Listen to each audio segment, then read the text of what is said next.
landed in Chicago with Caleb Williams. Also, J.J. McCarthy on the field for the first time as a starter. Find out why he says he's ready for the pressure of being the face of the franchise. A lot of quarterback talk in this show, okay? But we're going to also focus on defense winning championships, and that's why we have Marcus Spears and Louis Riddick here. We're also going to be joined by Ryan Clark, Booger McFarland a little bit later on, so don't worry. The defense is well represented, you guys. Did I miss the wave sweat? Oh, there it is. Oh, okay, thank you. You're on mute, but we read your lips. You said, Boogie, there's the wave. We're going to begin with some news, though, you guys. The NFL fined the Falcons $250,000 and defensive coordinator Jeff Ulbrich $100,000 for failing to prevent the disclosure of confidential information distributed to the club in advance of the NFL draft, all because, of course, the prank call to Shedeur Sanders, which Ulbrich's son was involved in. Here's more from Ulbrich, who spoke today. My actions of not protecting confidential data were inexcusable. My son's actions were absolutely inexcusable. And for that, we are both deeply sorry. The NFL has taken action, and I fully respect the punishment. It's hard because those people should be celebrated in these moments, and they probably weren't as much as they should have been. Louis, there's so many different conversations that have happened around this. I think we all agree that what happened was unacceptable. But I guess to push it forward, how is this still happening? How is there not a way to control this a little bit better, Lou? You know, Laura, I mean, I don't really know if there is a way. Well, one of the ways in which you can control this kind of thing in Jeff's specific case is for him to be more careful as far as who has access to his own personal computer. And make sure that, I guess, even people who are his own, immediate family don't have access to it, and they can't even see it. Although, look, I mean, to be quite honest with you, if I was in that same situation as Jeff Ulbrich in particular, since that's the one we're talking about and the one that's getting most of the coverage, the last thing I would expect is for my son, who understands my own journey, one, as a player, two, as an assistant coach, three, over top of it all, as his father, the last thing I would expect would be for him to violate that kind of like familial trust and then try to use that information to kind of just, play a joke on someone in one of the most important days of their lives. So I don't really, look, I feel bad for Jeff Ulbrich, quite honestly. Look, obviously he could have done maybe a better job at protecting that information, but at the same time, he shouldn't be the one who's up there having the answer for those actions right there, or rather what took place. His son at 21 years old should be up there having the answer for that, because those are the kind of things that I think as a family, as a father with a son, you would trust that he would understand that this is something that is to be respected, not something that is to be trivialized or diminished in any kind of way for the sake of you like having some fun and trying to like play a prank on someone. It really is out of line, out of touch. I think overall, I mean, obviously the NFL probably is now, and teams in particular now are going to really, really safeguard these numbers, these individual numbers of the potential prospects, and only have very few have access to it, like namely an owner, a head coach, and the general manager, and that's about it. Because otherwise, I mean, these are kind of things that you run the risk of happening, and they're just unacceptable. They really are. We also found out today that Abdul Carter was another victim of a prank call. So, again, Louis, very well said there. Just got to clean that up. Can't happen.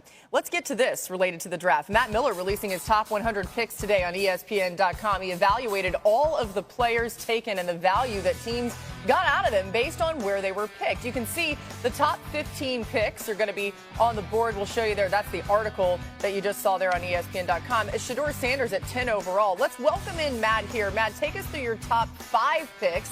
Let's start with number 5. Yeah, number 5, one of my favorite players in the entire draft was Jaylen Walker, the linebacker from Georgia who lands with the Atlanta Falcons. I actually had him as my number 5 overall player. So to get him at 15, it was a great value in terms of where he was ranked versus where he was picked. It's also a great scheme fit. This is a team that was desperate for pass rushers. They needed more speed on defense.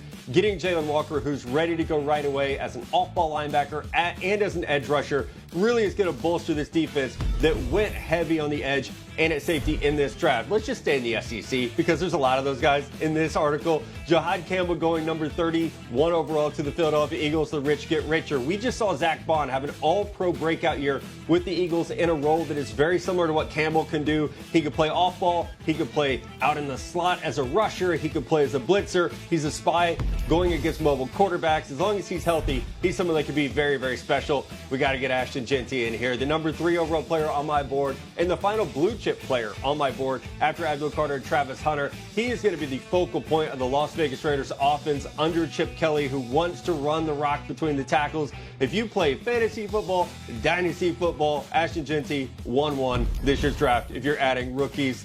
Number 2, Will Johnson. He was my number 7 overall player. Somehow falls to number 47 because of the injury questions and concerns. I've heard the audio from the Cardinals room where they said, how the heck is this guy still on the board? I was wondering the exact same thing. As long as he's healthy, he could be a star in the NFL. Someone very similar to Trevon Diggs. He's great in zone coverage, and he's a playmaker. Last year, 2 picks. He took both back for pick sixes and touchdowns. And my final guy, if you've watched our draft coverage this year, you know my guy's Luther Burden III from Missouri. I had him as a top 15 player. He fell to the Chicago Bears. This is one of those I'm betting that the NFL was wrong and I was right on. Burden can be a factor in the Chicago offense. He'll start as a slot receiver. He was the best of any receiver in this class in terms of yards after catch ability, the way he sees the field, and his speed. At 206 pounds, he can run around you, he can run through you, and he is paired with a great offensive mind in Ben Johnson. Oh, I love it. We'll dive into that just a little bit more. We welcome Ryan Clark to the show. What's up, RC? Glad to have you now.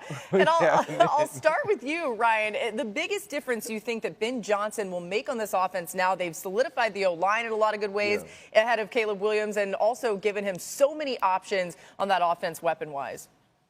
You know what's crazy is as much as they've given Caleb Williams options, I think what Ben Johnson can do to take some of the game off of Caleb Williams is where he'll be most impactful. Look at what they've done with building. Now you have Loveland, who's that Sam Laporta type tight end opposite Cole Kmet. On the outside, DJ Moore, Rome Odunze, and Luther Burden. I love the fact that Matt talked about this guy with his run after the catch. If he comes out last year, I believe he has the ability to go even earlier. He had a year that was a little low on stats in Missouri, but when this guy came out of high school, he was one of the best players in the entire country, and he played that way in 2023. It's going to be run game first into play action to keep Caleb Williams from having to do everything that's above the X's and O's. He won't have to do too much. The big thing is about protecting him first and allowing Caleb Williams to play on time. And when you have these types of players on the outside, that allows you to do that.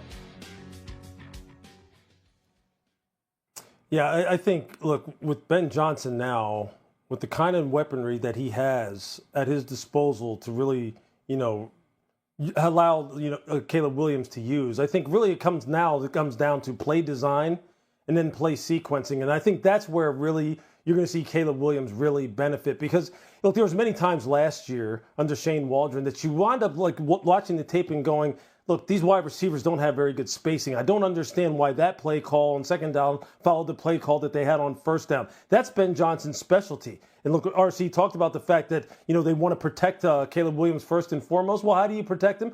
By